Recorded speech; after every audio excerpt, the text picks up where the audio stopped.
आज की वीडियो में हम हंगरी टूरिस्ट वीज़ा में किन कारणों के करके आपकी रिफ्यूज़ल आती है इस बारे में बात करने वाले हैं।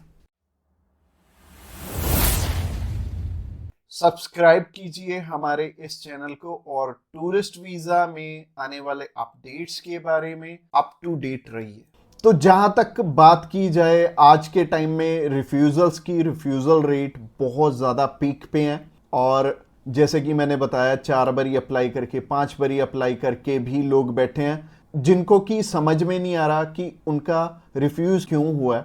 तो सबसे बड़ी इसमें दिक्कत होती है रिक्वायरमेंट्स की। एक एम्बेसी की जो रिक्वायरमेंट है ना, वो ना तो आपको किसी साइट से मिलेगी और ना ही इसमें इलेबोरेट आपको एम्बेसी करेगी। चाहे उन्हें खुद फोन लगा लेना, चाहे आप वीएफएस को फोन लगा लेना, वो भी आपकी हेल्प नहीं करेंगे।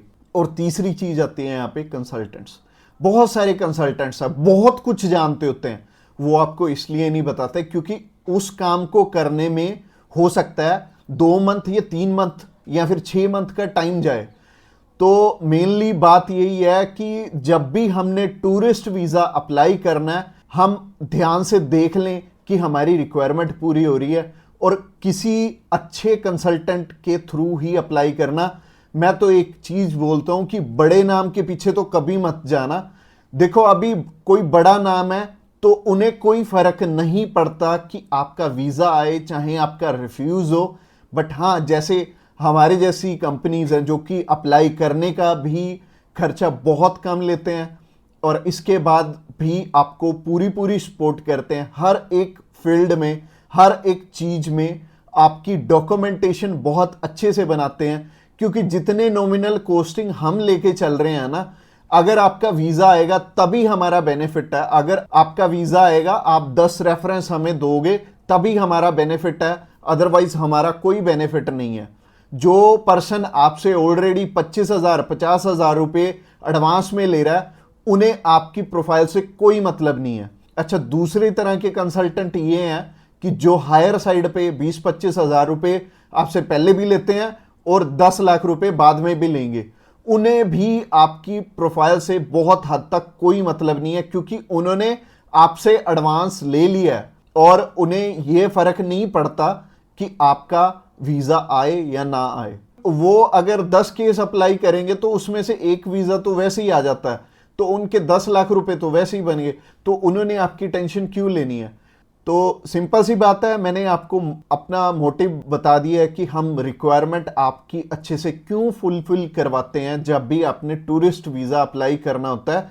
क्योंकि हमें आपसे बहुत कम पैसे मिलने हैं। अगर आपका वीज़ा नहीं आएगा, आपसे हमें रेफरेंस नहीं मिलेंगे, तो हमारा फायदा ही नहीं है इस काम में आने का। इसके अलावा पहला रीजन तो हो गया जो कि रिक्वायरमेंट के ऊपर है कि रिक्वायरमेंट अपनी बहुत अच्छे से समझ लेना और पूरी कर लेना, तभी वीजा अप्लाई करना। और दूसरा रीजन है कि आपके फाइनेंशियल डॉक्यूमेंट्स बहुत अच्छे से फुलफिल नहीं हुए होते। तो फाइनेंशियल डॉक्यूमेंट्स अगर अच्छे से पूरे नहीं होंगे तो एम्बेसी आपको वीजा, आप ही बताइए, कैसे देगी? उन्हें एक प्रॉपर प्रोफाइल चाहिए, उन्हें ऐसी प्रोफाइल चाहिए कि स्टेप बाय स्टेप आपके सारे डॉक्यूमेंट्स आपस में मैच कर रहे होने चाहिए। जैसे कि आपका जो ऑक्यूपेशन है, वहां से आपकी कितनी मंथली इनकम आ रही है और क्या वो उसी प्रोफेशन से इनकम आ रही है आपकी, और आपके फाइनेंशियल्स आपस में मैच कर रहे होने चाहिए, तभी आपका वीजा लगेगा। तो अगर आपको नहीं पता है कि आपके फाइनेंशियल मैच कर रहे हैं या नहीं कर रहे, तो आप क्या कर सकते हैं? आप अभी हमें कॉल कर सकते हैं, आप जान सकते हैं कि आपके फाइनेंशियल अच्छे से मीट कैसे होंगे। और कॉल तो आप इस वीडियो के एंड में ही हमें करना, क्योंकि आगे जो रीजन है वो भी बहुत स्ट्रॉन्ग रीजन है कि आपका वीजा इन इन कारणों से भी हो सकता है। प्रोफाइल का तो मैंने आपको बता दिया कि आप हमें कॉल कर लेना। इसके अलावा जो तीसरा सबसे बड़ा रीजन है वो है कि आपके यहां पे इंडिया में टाई स्ट्रॉन्ग ना होने, यानी कि इंडिया में आपका कोई ऐसा रीजन नहीं है कि आप वापस लौट के आओ। जैसे कि मैरिड है अगर कोई, तो उनकी वाइफ उनका रीजन बनती है वापस आने का, और अगर कोई अनमैरिड है उसको थोड़ी सी प्रॉब्लम ही आती है। बट इसका भी सोल्यूशन है कि आप बेटर है, अगर आप 20-21 साल के हो, 22 साल के हो, तो बाहर जाने के लिए मैरिज तो करोगे नहीं, तो कर क्या सकते हो, आप अपनी मम्मी या फिर अपने पापा में से किसी एक जने को अपने साथ में अप्लाई करवा लो। इससे क्या होगा कि अगर मम्मी आपके साथ जा रही हैं, आपका नहीं है वापस आने का स्ट्रॉन्ग रीजन, बट उनका बन गया, तो उनके चक्कर में आपका भी वीजा आ जाने वाला है। तो आप कर कह सकते हो या फिर मम्मी या फिर पापा को अपने साथ में अप्लाई करवा लो, तो ज्यादा अच्छा रहेगा, आपका भी टाई स्ट्रॉन्ग हो जाएगा।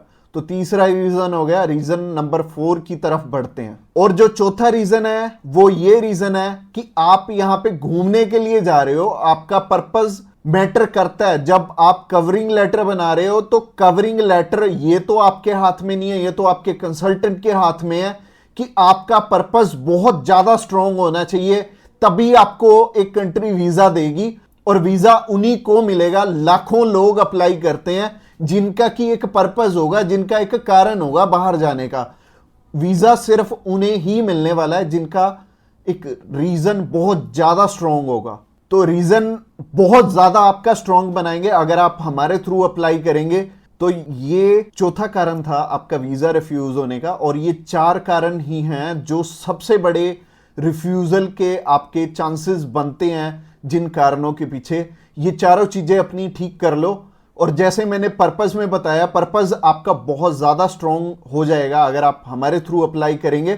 तो अगर आप हमारे थ्रू अप्लाई करना चाहते हैं, आप जानकारी लेना चाहते हैं कि आपके रिक्वायरमेंट पूरी है, क्या आपके फैमिली टाइज स्ट्रांग है, तो आप अभी हमें कॉल करके पता कर सकते हैं कि क्या आपकी रिक्वायरमेंट अच्छे से पूरी है, क्या आपके फाइनेंशियल डॉक्यूमेंट जो कि सबसे ज्यादा इंपॉर्टेंट है आपस में मैच कर रहे हैं।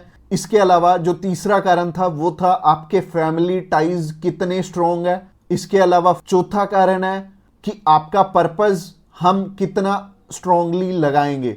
इसके ऊपर आपका वीजा डिपेंड करेगा। और वीजा चाहे आप फर्स्ट टाइम अप्लाई कर रहे हो, चाहे ऑलरेडी आपके एक रिफ्यूजल है, 2 है, 3 है, 4 है, जितनी मर्जी आपकी रिफ्यूजल्स हैं, मैटर नहीं करती। हमारे पास बहुत सारे लोग आते हैं, एक पर्सन का हमने अप्लाई करके दिया था और उनका टोटल 12 बार रिफ्यूज था, 13th टाइम उनका वीजा आया था। और मोस्टली लोग 1 बारी, 2 बारी, 3 बारी, तो बहुत सारे लोग रिफ्यूज होते हैं।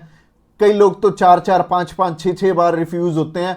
इवन उन्हें ये नहीं पता लगता कि हम करें तो करें क्या।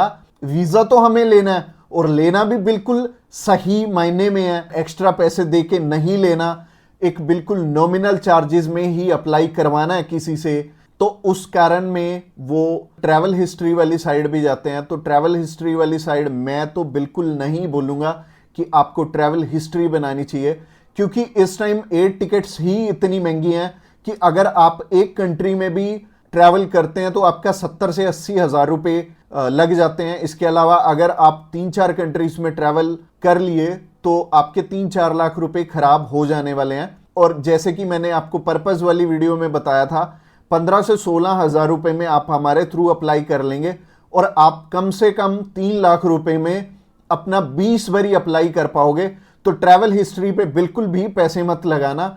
इसके अलावा अगर आप हमें अभी कॉल करना चाहते हो, कॉल कर सकते हो नीचे दिए गए नंबर पे। और इसके अलावा आप हमें व्हाट्सएप पे भी मैसेज कर सकते हो। व्हाट्सएप पे मैसेज करने के लिए डिस्क्रिप्शन बॉक्स में लिंक है, उस लिंक पे क्लिक करते ही आप हमें मैसेज सेंड कर पाएंगे और हम भी आपकी enquiry as soon as possible हम लेने वाले हैं।